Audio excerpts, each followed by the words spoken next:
Boa noite, pessoal.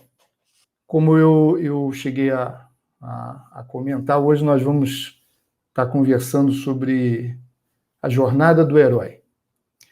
Eu sou o Fábio Vilaça, sou médico, gosto sempre de me declarar um apaixonado por desenvolvimento pessoal, porque isso é realmente a verdade. Sou muito grato, tive e continuo tendo muitos benefícios em ter trilhado e em estar trilhando esse caminho. Tanto para mim, quanto para muitas pessoas que eu ajudo através dessas técnicas de desenvolvimento pessoal. Existiu já é morto, um indivíduo que estudou muito e aplicou muito um conhecimento em cima de mitologias do mundo inteiro. Joseph Campbell, ele é um cara muito famoso, tem vários livros, O Poder do Mito, O Herói das Mil Faces, e em cima um pouco até do Herói das Mil Faces que eu resolvi trazer esse assunto.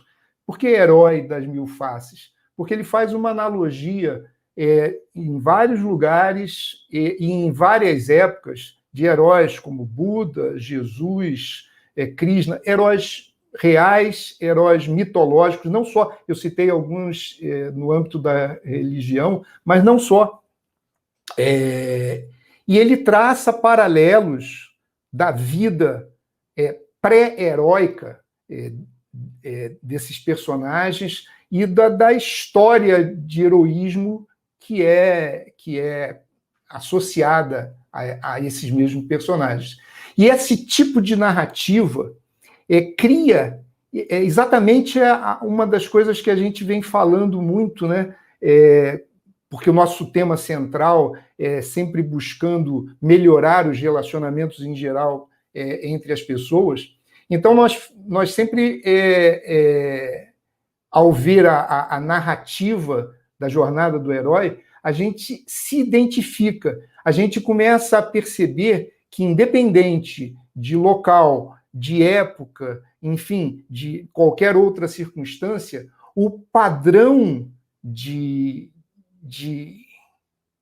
como as coisas ocorrem, sejam na vida real, personagens reais, ou personagens mitológicos. E aí a gente vai lembrar que mitologia é uma expressão da existência real de pessoas, de povos, de crenças. Então, independente de se Hércules, na antiga Grécia, existiu, se era filho de Zeus, enfim, não importa. Importa que os valores, importa que o contexto psicossocial, histórico do personagem nos impacta, nos cria identidade. E por causa disso é que a gente pode aprender, que a gente pode, enfim, trazer para nós conhecimento e aprendizado de grande valia. E grande valia em relação a quê? Em relação a gente melhorar a nossa vida, em relação a gente ser mais pleno, em relação a gente poder, independente do que a vida nos traz, a gente poder chegar e se posicionar de forma heróica. E esse heróico não necessariamente está associado com grandes atos de bravura ou grandes impactos sociais. Não. Eles existem, com certeza. Mas a verdadeira batalha, a verdadeira luta, os verdadeiros atos de heroísmo são aqueles do nosso dia a dia, né?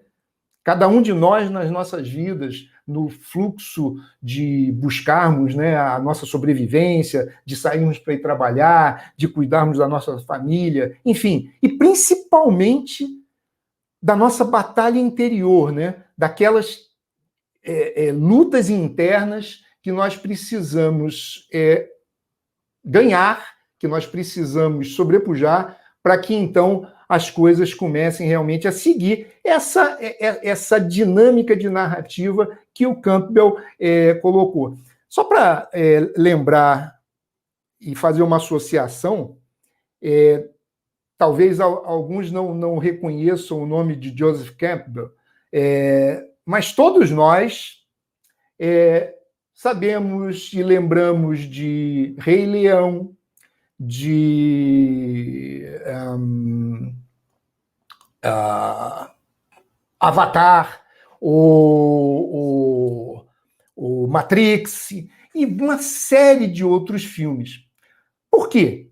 Porque há coisa de uns 30 anos atrás, uma outra figura, o Vogler, Christoph Vogler, ele trabalhava na indústria cinematográfica e ele pegou a narrativa que o Campbell detectou de todos esses heróis da humanidade, e volto a falar, reais ou mitológicos, e ele sintetizou, ele enxugou um pouco a narrativa antropológica do Campbell e criou um outro livro que foi muito usado na indústria cinematográfica. Esse Vogler, ele trabalhava na Disney na época. Então, todas essas narrativas, elas têm um começo onde, basicamente, eu não vou entrar, não é o nosso objetivo aqui esmiuçar essa narrativa, mas ela começa num dia a dia normal daquela figura, daquele nosso herói, que ainda não é herói. Se for o Rei Leão, é quando ele nasce, né? E assim vai. Toy Story, tem vários exemplos para facilitar o nosso entendimento. E, de repente, o Toy Story, por exemplo, né? Eu lembro, por causa dos meus filhos, que os brinquedos estavam ali naquela coisa, brinquedos animados, né? E estava tudo a vida normal, até que o menino, né, faz aniversário e ganha o Buzz Lightyear, é um brinquedo novo, e aí muitas coisas começam a acontecer. Então, todas essas narrativas, elas começam no dia a dia comum. E aí já começa a coisa da gente se identificar, porque somos pessoas comuns, temos dias comuns. Mas num belo momento, há um chamado, há alguma coisa que acontece no enredo, na narrativa da história, e que balança os alicerces do herói em questão. E, às vezes, ele pode encontrar um mentor, às vezes ele pode passar por dificuldades, enfim, uma série de coisas que jogam ele, tiram ele daquela vida comum, daquele dia a dia morno, e projeta ele numa aventura que é a aventura da vida dele, em busca de coisas que tenham a ver com a essência dele, que pode ser um elixir mágico, que pode ser um poder, a espada, não sei o quê, e que no nosso dia a dia pode ser buscar riqueza material, pode ser buscar evolução espiritual, pode ser, enfim, ações sociais, pode ser uma série de coisas que nos motive e que tem esse chamamento para a gente. Bem, só que essas coisas são muito bonitas, mas a gente vai lembrar dos filmes e nós vamos ver que, assim, as coisas nunca acontecem tranquilamente. E aí é que é o grande barato da história. Porque é aí que as coisas começam a ficar interessantes, não só lá para a narrativa da história, do nosso herói, mas também para o nosso aprendizado. Porque nós vamos ver que existem aliados, que existem inimigos, que o nosso herói, às vezes ainda não completamente imbuído do seu papel de herói, ele começa a passar por testes, ele começa a ter que fazer opções, ele começa a sentir medo em alguns momentos, mas ele começa a ter também um compromisso com motivações dele de ir à frente, enfim, e as coisas vão acontecendo. E isso é exatamente o que acontece com a vida de todos nós. E, aliás, é exatamente por causa disso que todos esses filmes fizeram e fazem muito sucesso, porque é uma narrativa, é uma forma de recebermos aquela história que conecta, que impacta, é emoção que existe dentro de nós, são aspirações que existem dentro de nós, que quando nós vemos na tela, por exemplo, num filme, a gente se identifica. Star Wars, a Guerra nas Estrelas, né? a saga lá dos Jedi, a luta do bem e do mal, tudo isso povoa a cabeça da gente desde que somos crianças. As crianças adoram ouvir historinhas. E nós, adultos, gostamos de ouvir histórias também, seja de que forma for e que temática for, mas tudo que envolve esse tipo de narrativa nos prende a atenção porque conecta com experiências que nós temos ou que nós aspiramos. Então, o ponto todo dessa explicação inicial é: não vamos ficar falando aqui de técnica cinematográfica nem de mitologia, apesar de eu adorar o assunto, eu acho fantástico. Mas o que nos interessa é ver alguns pontos que podemos trazer para nós de aprendizado para que a gente, e em especial na nossa busca de criar e de facilitar relacionamentos exponenciais, a gente possa aplicar. Quando a gente, há algumas lives atrás, falamos em autossabotagem e sabotadores, na realidade a gente poderia fazer um ponto de interseção de ser os inimigos que o herói tem que lidar, as situações difíceis, né? Mas a gente não... Primeiro que já tivemos a nossa live sobre autossabotagem, sobre sabotadores e tudo mais, e vocês estão convidados, aqueles que não assistiram, para até pegar melhor o contexto do que a gente ainda vai falar. Está lá no YouTube, à disposição de vocês. Mas os aliados é o que eu queria me prender, é aquilo que a gente pode usar como inspiração e como fundamentação para trazer para o nosso dia a dia, para as nossas batalhas diárias, para aquelas que frequentemente só nós sabemos que estamos lutando. E vocês, e assim eu espero, vão poder perceber que essa identidade que todos nós temos com esses filmes, com essa narrativa, tem o seu motivo por causa disso, porque a gente vai conseguir conectar e trazer para usarmos para o nosso benefício. É importante, falando dessa conexão, que a gente perceba que existe uma ressonância de comportamento, que existe uma reciprocidade de emoções. Existem coisas que, ao vermos uma pessoa sofrer, mesmo que a gente esteja ocupado, preocupado, que tenha a cabeça cheia de problemas, a tendência é que, de alguma maneira, a gente se comova, que a gente se envolva um pouco, uns mais, outros menos, mas aquilo toca a gente. E não precisa ser uma situação difícil, pode ser uma situação de alegria.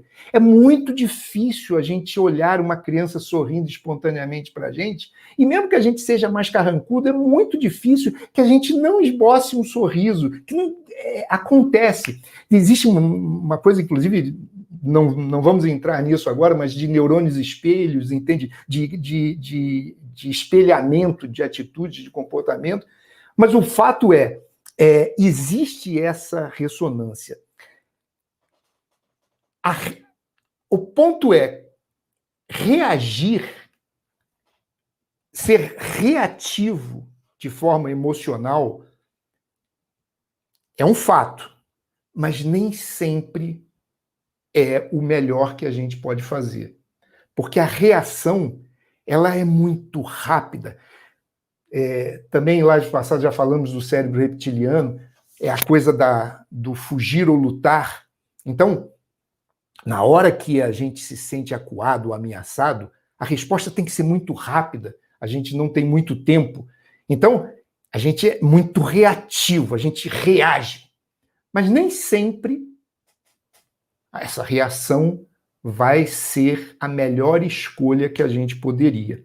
Então, é nesses detalhes que nós vamos estar vendo hoje que vai morar, vamos dizer assim, a gente vai buscar a possibilidade de não reagir tão rápido, não ser tão assim, vapt-vupt, e ter um pequeno delayzinho, uma pequena demora, onde a gente pode exercer, como já conversamos antes, o nosso poder de escolha.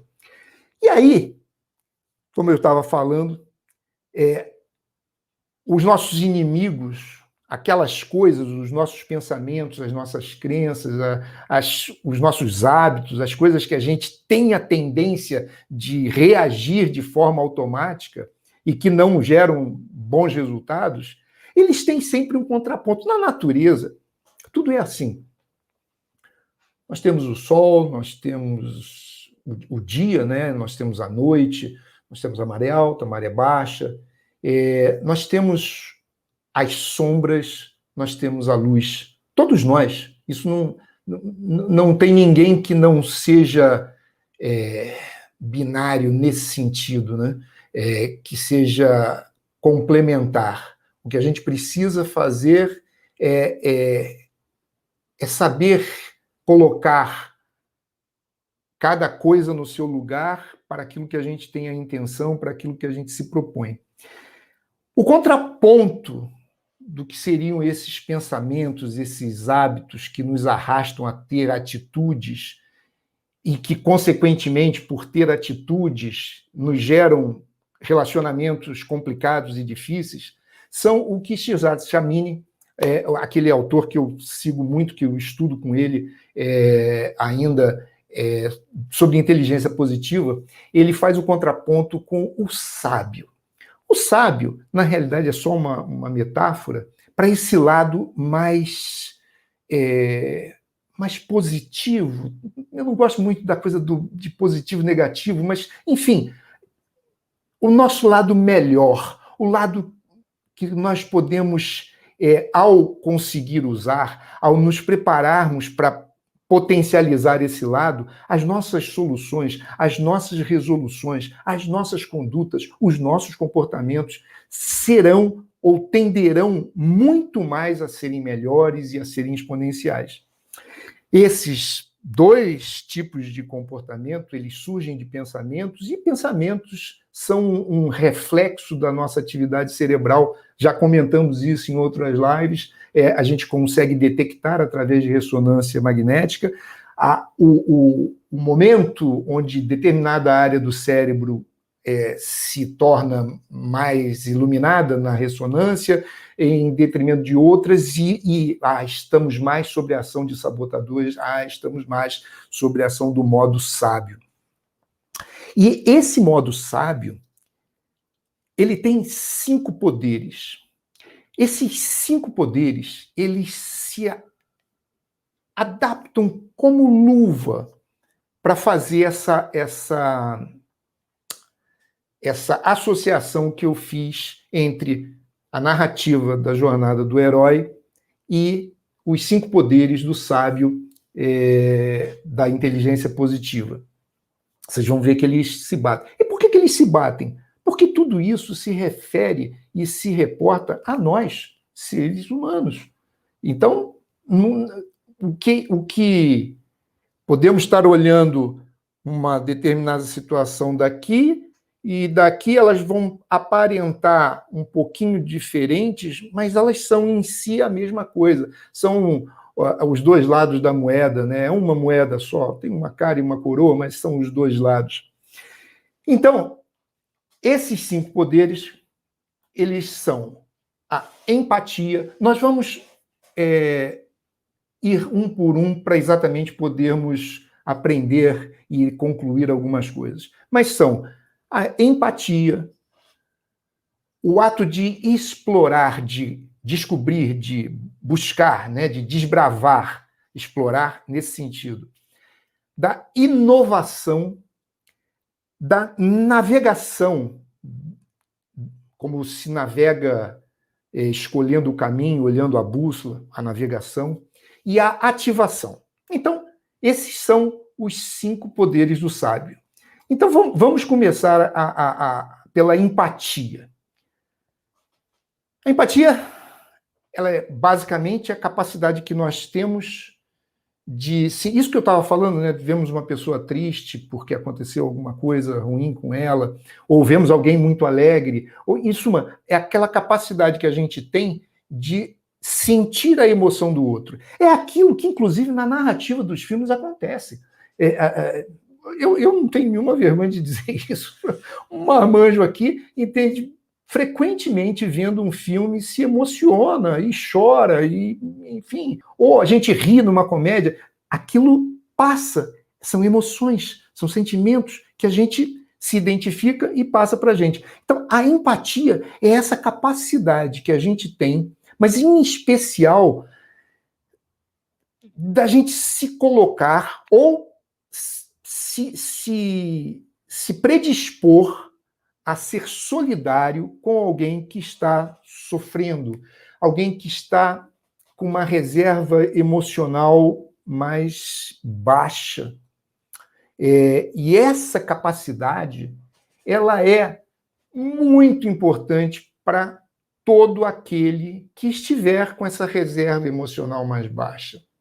E lembrar que, vejam, já em outras lives, mas vale a pena lembrar isso, relacionamento não é só eu com A, com B ou com C. É eu comigo mesmo também. Então, esse conceito, todos eles são aplicáveis para nós e os outros, mas nós e nós mesmos, a gente com a gente mesmo. Nós precisamos ser empáticos conosco. Nós precisamos... E aí vem uma diferença que é importante. E que, mas como é que eu vou saber que eu não estou de mimimi, que eu não estou fazendo corpo mole? É experiência, é intenção, é vontade de andar para frente, é autorresponsabilidade, coisas que nós já falamos. É fácil chegar, coitadinho de mim, não, tá difícil. Tá, mas a gente vai ficar andando em círculos, a gente não vai sair dali, a gente vai ficar só no mimimi. Agora, chegar num momento onde a gente está sentindo que naquele momento está difícil, que a gente precisa, fazendo uma analogia com o herói, com uma batalha, que às vezes a gente precisa recuar um pouco, né? Voltar uns passos atrás para descansar, para recuperar o fôlego, para beber um pouco d'água, para se alimentar, para pegar fôlego, para nossa bateria recarregar um pouco, para a gente voltar e cumprir com a nossa intenção, com o nosso propósito, com a nossa missão. Essa é a diferença do corpo mole, do mimimi, e de uma ação empática, seja conosco mesmo ou com os outros. Existem posições que são de sabotadores, que a gente pode aplicar em nós ou em outros, que é o crítico interno, de não, nada disso, não vamos ficar dando moleza não, porque tem que ser dureza para aprender como é que é. É e não é. Tudo é uma questão de equilíbrio. E o importante é a gente ter todo esse arsenal e ter a sabedoria, que é através da prática, da experiência, para ir aplicando, ir aprendendo e ajustando, né, a intensidade. Tem horas que a gente tem que apertar, tem horas que a gente tem que afrouxar, seja com o filho, seja com o marido, com a esposa, seja conosco mesmo. E como é que a gente vai saber o ponto certo? Basicamente pelos resultados. Frequentemente, a gente, sabendo o contexto geral, a gente vai chegar lá e vai testar. Igual cozinhar. A gente sabe que tem que botar sal, mas a quantidade exata ali, grama por grama, não dá, é mais ou menos. Aí a gente vai lá, prova um pouquinho. Precisa de um pouquinho mais de sal. Bota lá um pouco mais de sal. Passou um pouco. Vou botar um pouquinho de açúcar, sei lá, alguma coisa assim. Vou botar um pouco mais de água. Vou dar uma ajustada, que vou botar umas batatas, né, dentro ali para sugar um pouco daquele sal que passou demais. Em suma, você tem um ajuste em qualquer área da vida. Então, tem um exemplo que é muito, muito impactante. Imaginem só, assim, tem vários exemplos, mas eu trouxe esse para exemplificar, e até porque, pelo que eu vou falar a seguir. Imagina uma criança, nosso filho, pequeno ainda, brincando no parquinho, e a gente orienta, aquele brinquedo é mais alto e tudo mais, mas criança é desse jeito mesmo, e você dá uma pequena vacilada, você orientou para a criança não subir ali no balanço e tudo mais, mas a criança foi lá, subiu, e aí antes de você falar alguma coisa, a criança cai e quebra o braço. O que seria a conduta empática? E qual seria a conduta crítica? Isso só para a gente levar como exemplo, tá?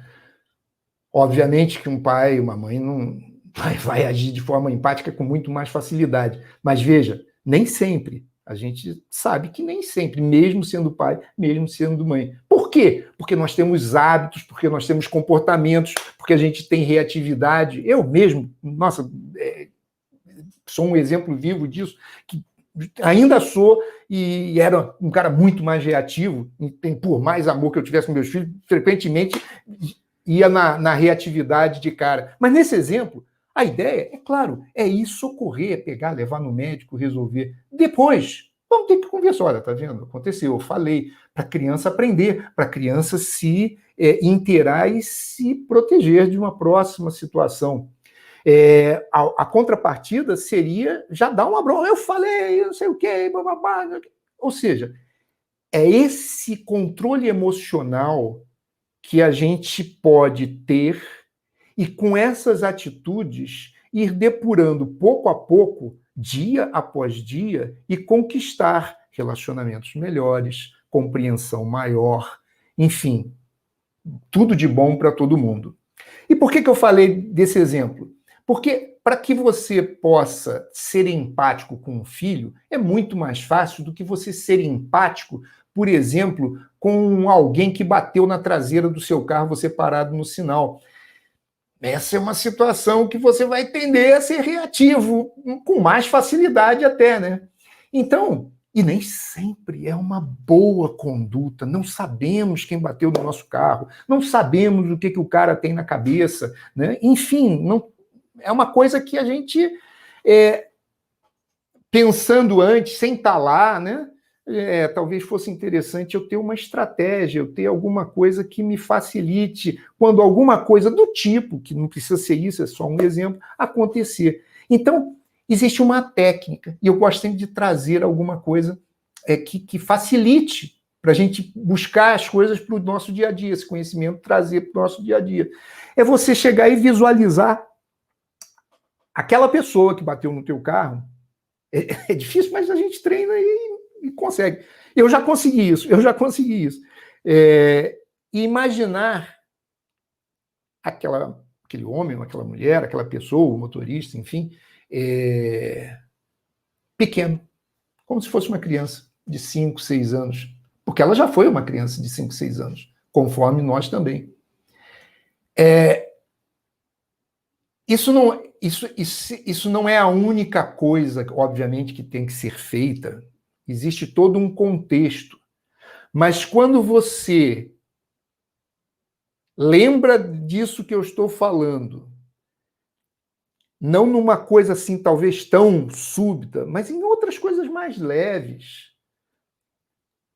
dentro de casa, no seu ambiente de trabalho, aquelas coisas que são mais lentas, algumas coisas mais não tão explosivas, assim, não tão criadoras de contratempos, como uma batida na traseira do seu carro, quando você não fez nada, estava parado no sinal.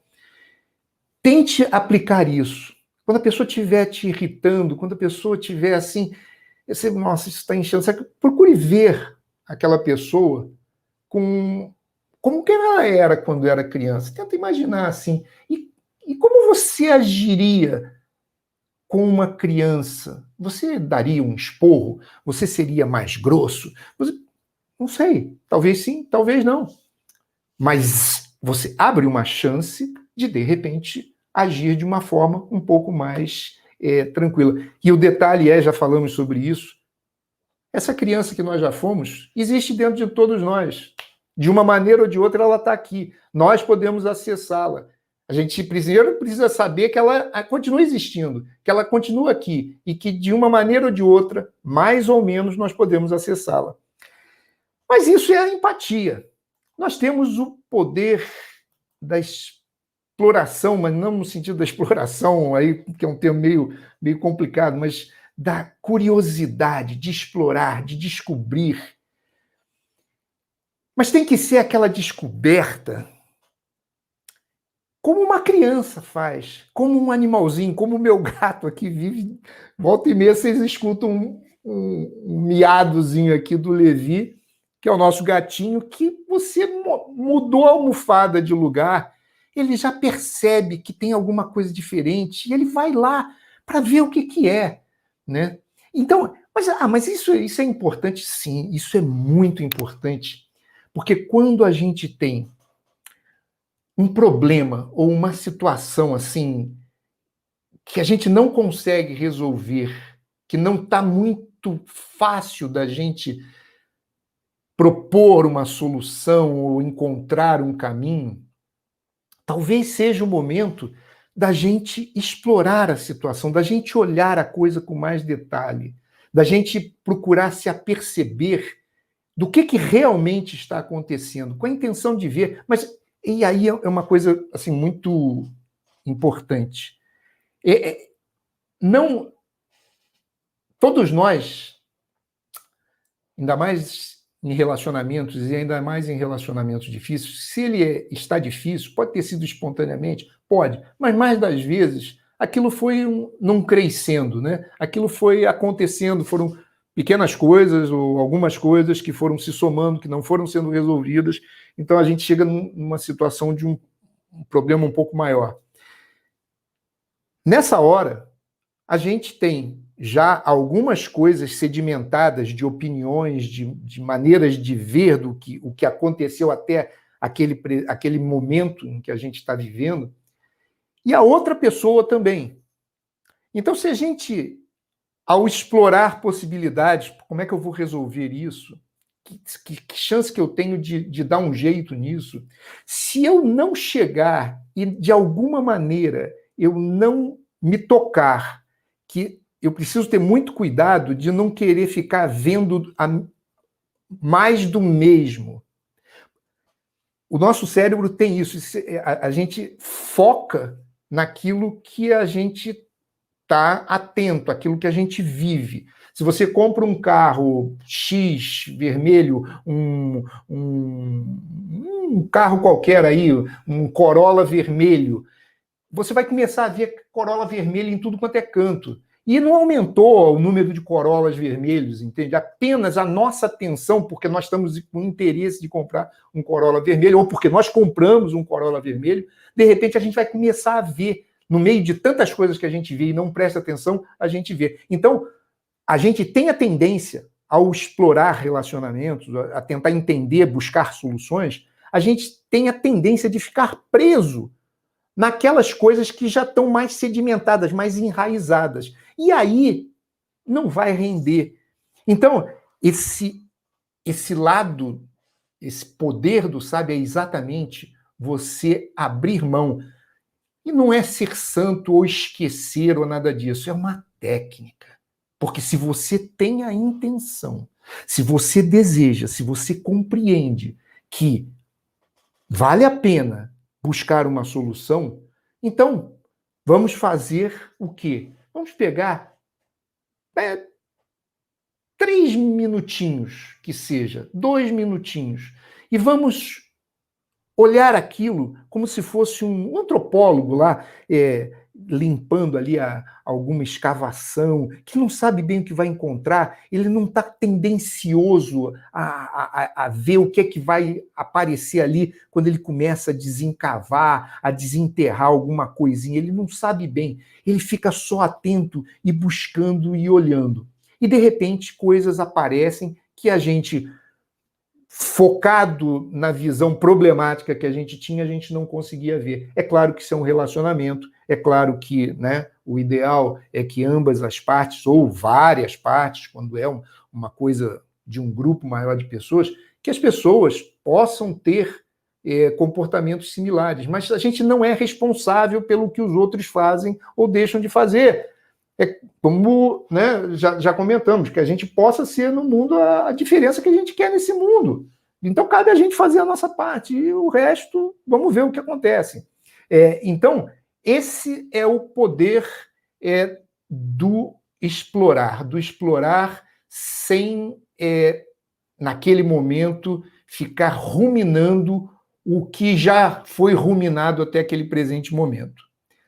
Temos o terceiro poder do sábio, que é da inovação. Enquanto a exploração ela tenta ver, assim, descobrir o que é verdadeiramente real, tipo assim, você não está criando nada, você só vai ficar atento, isso lá no explorar, no poder do explorar. No inovar, o que você vai fazer é inventar o que não é ainda, o que não existe ainda.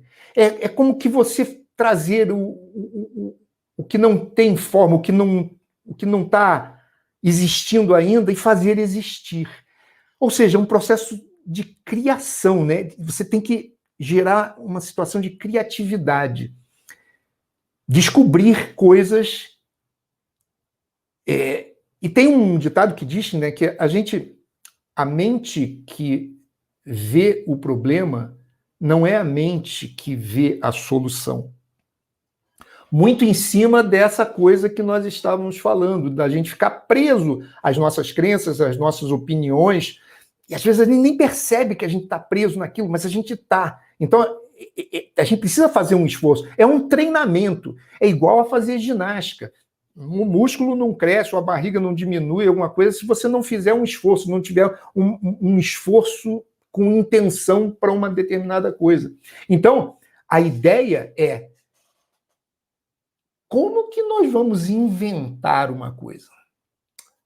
E aí, nós temos também uma sugestão para ser praticado. Tudo isso, pessoal, é legal, mas não vai acontecer assim porque vocês estão ouvindo eu falar, ou eu também não consigo exercitar isso com muita facilidade, só porque eu estou falando para vocês aqui, não.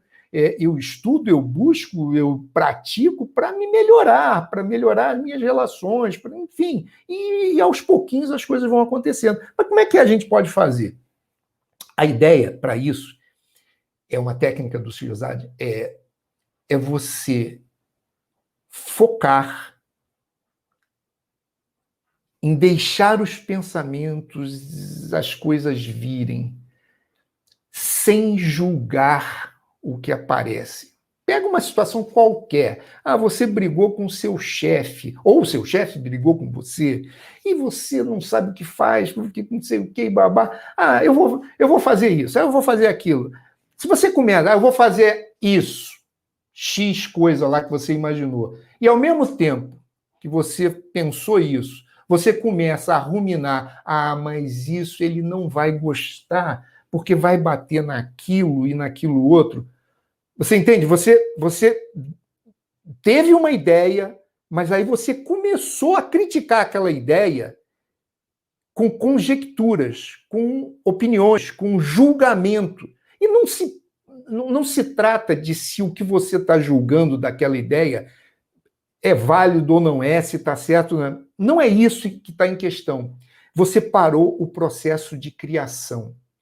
Então, nessa hora que a gente quer inovar, quer dar uma de cientista maluco, a gente simplesmente pega um pedaço de papel, se for o caso, começa a gravar, faz alguma coisa para você deixar as ideias virem. E deixa vir, e deixa vir, e deixa vir. É claro que você vai chegar num determinado momento que você vai precisar começar a separar aquilo. Mas veja, pode ser que não tenha uma ideia que começou certa e terminou perfeita. Mas você produziu um monte de ideia. Tem muitas coisas que podem acontecer. Você pode fazer uma ideia Frankenstein, né? Tipo, essa ideia aqui, esse início estava bom, mas depois não ficou. Mas peraí, mas aquele negócio aqui. E você começa a montar. E é assim que os cientistas, que os inventores, que eles fazem. Esse é o processo de criatividade. Esse é o processo de criatividade de um artista, seja com a pintura, seja com a música. Tem umas horas que ele deixa vir, aí ele rabisca lá a partitura, tira, não é isso, e vai fazendo, mas ele deixa o processo acontecer. Né? Então, essa é uma maneira muito boa. E, veja, a gente só precisa de uma ideia que resolva aquele problema que a gente não conseguia ver uma solução. Seja ela a ideia pronta e acabada, ou seja, a gente pegar vários pedacinhos e fazer. Isso que eu estou dando o exemplo, a gente descobrir uma coisa por si só, isso pode ser aplicado em grupo. Isso pode ser aplicado, por exemplo, numa reunião de trabalho, onde vocês precisam resolver alguma coisa, e não sei o quê, e blá, blá, blá. Cada um vai fazer, e tem uma técnica, principalmente para essa questão em grupo. Procurem organizar para que cada um fale de uma vez e os outros ouçam. Evitem fazer caretas, gostei, não gostei, deixa falar. Ouça, e aí o seguinte vai falar. Mas aí pega alguma coisa boa, porque tem sempre alguma coisa boa na ideia das pessoas. Pega alguma coisa boa e diz, olha, eu gostei disso. E a gente poderia fazer tá. O terceiro vai pegar o que o primeiro falou e que o segundo endossou e vai emendar. E sempre assim, sim, legal, gostei disso. Mas nunca usar. Mas acontece que quando você usa mas, você fecha com a ideia do outro. Não, vai ser legal fazer uma festa de final de ano, mas agora com o negócio do Covid, você entende? Na realidade, você bloqueou o que a outra pessoa falou. Ela não pensou na pandemia. É diferente. Ele disse, não, olha, legal ter uma festa, entende? E a gente pode, inclusive, planejar para tão logo seja seguro de a gente se reunir, vai ser tão bom. Você vê, você colocou a lembrança de que esse não é o momento de aglomerar, de fazer uma reunião, muitas pessoas, mas são detalhes. E esses detalhes são ultra mega importantes, em especial nos relacionamentos. E a gente, por hábito, por vício de linguagem, até a gente vai falando, vai fazendo, vai metendo as mãos pelos pés, e às vezes um pequeno detalhe. Então, uma coisa interessante. O outro aspecto, o outro poder do sábio é o poder de navegar. E aí o navegar é a situação quando você já tem algumas hipóteses, algumas alternativas, e você precisa ponderar qual daquelas você vai seguir, qual daquelas você vai escolher. Será que você vai estar certo? Não sabemos. Mas se você vem nessa sequência, como a gente vem conversando, por exemplo, numa situação que a gente está num terreno desconhecido, que a gente não conhece, não temos um mapa, a gente tem que buscar, em cima de algumas outras coisas que a gente já tenha estabelecido em nós, como a gente vai resolver naquela hora. E isso é o poder de navegar. Tem uma forma de você fazer isso. Essa é uma forma que é um pouco mais difícil de trabalhar. Na jornada do herói, existe uma figura, eu não cheguei a falar sobre isso, mas existe uma figura muito comum de aparecer, que é a figura do mentor. Aquele orientador, pode ser, era aquele macaquinho ou miquinho do Rei Leão lá, que passava a tinta na testinha do leão quando nascia, que era o mentor, que era o orientador do caminho, dando toques, né, com insights, apontando determinadas coisas que era o herói que tinha que seguir, mas ele orientava, ele ajudava. Então, esse papel do mentor, ele é um papel muito útil, porque frequentemente a gente precisa. Então, existe uma técnica que pode ser aplicada de duas maneiras.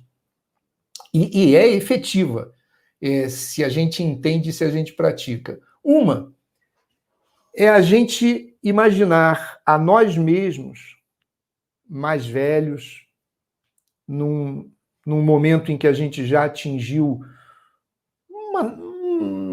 uma certa sabedoria ou uma certa experiência de vida, que a gente já passou por tantas experiências e que, igual a gente pode orientar nosso filho ou nosso neto, não dizer o que ele tem que fazer, mas orientar, porque, olha, eu já vivi isso, na minha experiência foi assim, avalie isso, ou seja, dá um toque, dá uma ajuda. Da mesma maneira como a gente pode fazer isso para gerações mais novas, a gente pode imaginar, e a imaginação tem muito poder, que nós estamos no futuro já mais velhos, mais experientes, e que esse nós mais velhos, mais sábio, vem até nós, o nós de hoje em dia, e nos ajuda, nos orienta como mentores. E se isso ficar assim uma viagem muito doida, mas como é que eu estou no futuro e eu venho? É muito possível que você busque um mentor, que não precisa ser uma figura que você conhece pessoalmente, que pode ser uma coisa, pode ser Jesus, pode ser Mahatma Gandhi, pode ser Napoleão Bonaparte, pode ser Leonardo da Vinci, pode ser seu pai, que já tenha morrido, pode ser qualquer um, mas uma pessoa que você, dentro de você, identifique que tem alguma coisa para te dizer e que você entende que seria de valor para te ajudar naquele momento em que você tem que escolher se vai para a esquerda ou se vai para a direita. Por vezes, é mágico. Existem muitas histórias e existem muitos porquês que esse tipo de articulação, seja com nós mesmos mais velhos, voltando do futuro para nos orientar, ou um mentor à sua escolha, alguém que te impacte pela história de vida, por isso, mais aquilo, a capacidade que tem de orientar a gente, de nos ajudar. E, por fim, nós temos o nosso último poder, vamos dizer assim, que é o da ativação. E o da ativação na realidade, é isso tudo e a gente entrar em ação. Porque no exemplo lá, por exemplo, da batida de carro, vejam, em vez de brigar, eu posso ser empático, imaginar aquele motorista que bateu em mim, criança, e tudo mais, mas depois eu vou explorar o quê? Explorar o que aconteceu com o meu carro, com o dele, ver se alguém se machucou, como é que foi, como é que não foi, tomar pé da situação. Depois disso, eu tenho que tomar uma atitude. Quer dizer, o que eu vou fazer? Eu vou, esquece, vai embora, tudo bem, não aconteceu quase nada, vai em frente, segue o teu caminho. Ou não, tipo assim, não, eu tive um prejuízo, é justo, mas você não vai fazer com raiva, você não vai fazer reativamente, você vai fazer porque você entendeu, porque teve um problema, mas você vai agir. Seja, amigo, bate aqui, vai com Deus, entende? Cuidado aí, né, para nem se machucar, nem machucar ninguém, não acontecer nenhum problema. Ou então, vamos chamar a polícia, vamos ver. Você vai fazer uma ação. Esse, em última análise, assim, é o que seria você entrar nessa, porque não adianta ter conhecimento, não adianta ter buscas, aprendizados, se a gente não agir, se a gente não colocar a coisa em ação. Então, esse é o poder da ativação. E, com isso, a gente fecha esses 5 poderes. Foi excelente estar com vocês, agradeço o tempo que vocês estiveram aqui comigo, e, mais uma vez, muito obrigado, uma ótima noite. Fiquei com Deus.